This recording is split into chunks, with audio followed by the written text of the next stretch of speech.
aqui no Pixel Show. A gente está aqui com o pessoal do Visorama, a gente queria fazer umas perguntas aqui para o Matheus e para o Cláudio, que a gente mais ou menos separou. A gente queria saber assim, se foi difícil começar e como que foi o início para vocês. Até inclusive da carreira, assim, até chegar ao Visorama, né, com 5 anos e tal. Cara, é difícil, assim, não é fácil não, mas tava conversando agora com o menino aí de João Pessoa, sabe? Ele dizendo aquelas velhas reclamações de que lá é diferente, de que o cliente é isso, de que o trabalho é aquilo. Mas, cara, vai ser assim em qualquer lugar, com qualquer estrutura que você tenha, e vai partir de você modificar isso e conseguir galgar um crescimento. Porque se você deixar, cara, é isso que se você deixar fazer de você o que eles simplesmente precisam de você, você vai se tornar uma coisa descartável. O cara vai te usar durante um tempo e aí você vai atender para aquilo. Aí quando aquilo modificar, você não acompanhou, aí você vai ser colocado de lado e vai vir uma outra pessoa e vai ser usada. Então às vezes a gente brinca assim que no fundo a gente usa Photoshop 3, sabe? Tipo, porque o que a gente faz é muito dentro daquela base que a gente aprendeu, mas a gente não acredita que faz nenhuma diferença porque a solução, o destaque do trabalho está exatamente nessa experiência que a gente vem acumulando e nessa tentativa de sempre ter um trabalho melhor desses 5 anos de Visorama e muito antes de ter ou não a Visorama.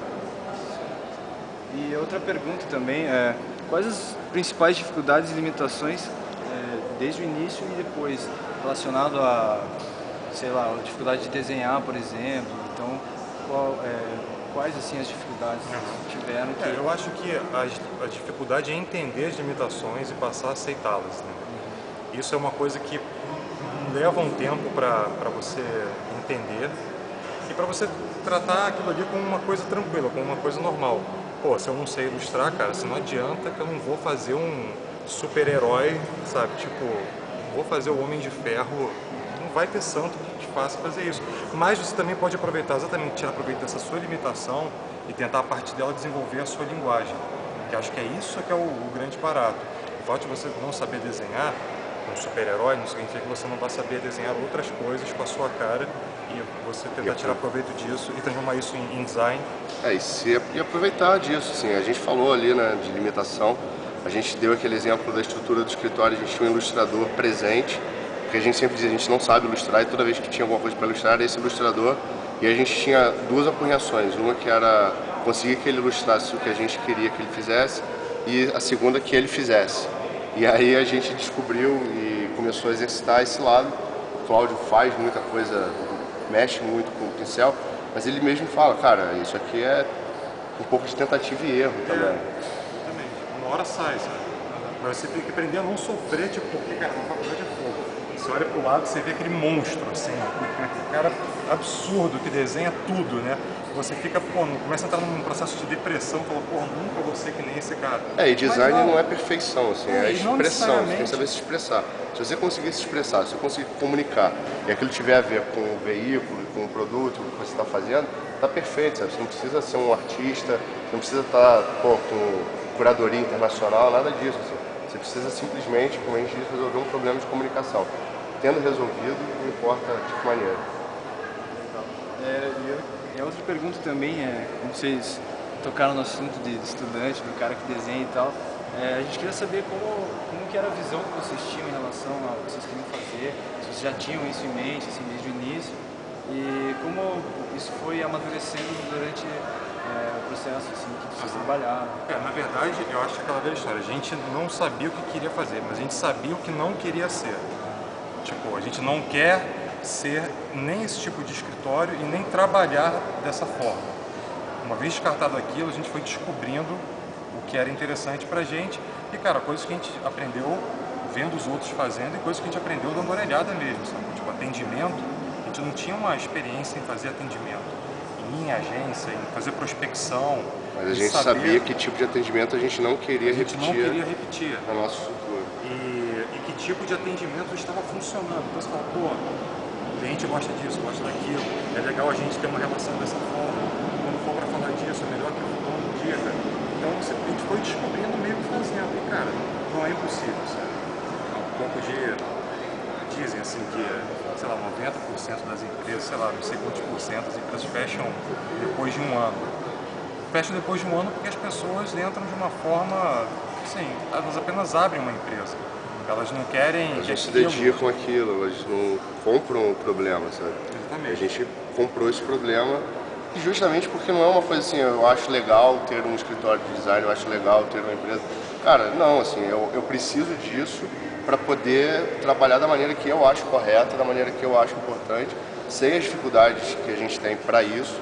Assim, não é um mundo bacana, maravilhoso e fácil, sabe? Mas eu também sei que se eu amanhã quiser transformar uma Visorama num restaurante, sabe? Tipo, mudar o perfil, mudar o jeito de ser, botar umas mulheres nuas andando, tipo, eu posso fazer e ninguém vai dizer pra mim que eu não posso fazer, sabe?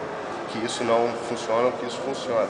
Gostei da parte das mulheres nuas. A gente podia considerar. E a última pergunta é em relação a qual é a visão que vocês têm em relação ao engajamento no design, assim, voltado para a parte social e a sociedade? Assim? Eu acho que engajamento social não é uma coisa exclusiva do design. O engajamento social ele deve ser de todo mundo, ou não, também depende, mas essa discussão rola às vezes se o design e o designer tem que ter uma função social, um engajamento ecológico, político, cara, todo mundo tem que ter, sabe? Todas as profissões, qualquer cidadão, isso é um papel do cidadão, não do designer e nem exclusivo do designer, né? Eu acho que é meio isso. Eu queria saber, no caso, essa polivalência do design que você citou, que um engenheiro, por exemplo, que sapateia é melhor que o engenheiro que não sapateia, como é que você pode explorar essas habilidades dentro da sua profissão, dentro do design? Assim? Olha, falar como pode explorar é difícil, porque... Eu prefiro dizer assim, não é explorar a habilidade. Ter uma outra habilidade faz você uma outra pessoa, que não é apenas aquele engenheiro cartesiano que sabe fazer muito bem os cálculos, sabe fazer um projeto muito bacana, vai dar exatamente a ele, provavelmente por ser um cara que sapateia, um jogo de cintura, não sendo literal, mas ter um pouco mais de... ser um pouco mais articulado e poder, num determinado projeto, até conseguir algumas coisas, algum ganho e até interpretar, aquilo que a gente falou, o tempo inteiro você está interpretando. E o que te permite interpretar é conhecer. Você tem que ler, sabe? Você tem que ouvir música, você tem que ter uma... É um conhecimento geral, mas é uma questão de interesse. Não adianta você dizer, eu queria ser assim, queria ser assim, mas cara, você tem interesse, sabe? Você vai atrás disso, você se dedica a isso em algum momento, assim. A gente diz que a gente é meio designer paranoico, sabe? A gente pensa design o tempo inteiro, sabe? A gente lê, a gente associa aquilo o tempo inteiro. Não a negócio, sabe? Mas é um pensamento de design. Tipo, às vezes eu leio um texto e falo, pô, tá aí o cara verbalizando uma coisa que a gente já acredita nisso. Tipo, é legal eu ver isso. Eu não posso ignorar, sabe? Então, essa coisa, esse comportamento meio maluco, né? A gente tem isso todo o tempo. Então, eu acho que isso faz com que, sei lá, o andar na praia me traz uma informação para o meu trabalho. O ouvir uma determinada música traz uma informação para o meu trabalho. O gostar de uma fotografia traz informação para o meu trabalho. Então, o cara que sapateia, ele não vai sapatear numa obra. Uma coisa não se aplica à outra. Mas vai fazer dele, muito provavelmente, um cara muito mais fácil de lidar, sabe? Um cara muito mais compreensivo do cliente. Isso é bom para o cliente também, assim. A gente fala da campanha, né, Educação para Poucos, porque as pessoas elas não estão habituadas, elas gostam de não falar, de não serem simpáticas, assim, e não é questão de simpatia, de articular, é ser educado, sabe? Você dar bom dia, você saber ouvir o cliente, você saber respeitar um ponto de vista, sabe? A gente tem um cliente que diz assim, pô, vocês são muito bons que vocês não fazem biquinho.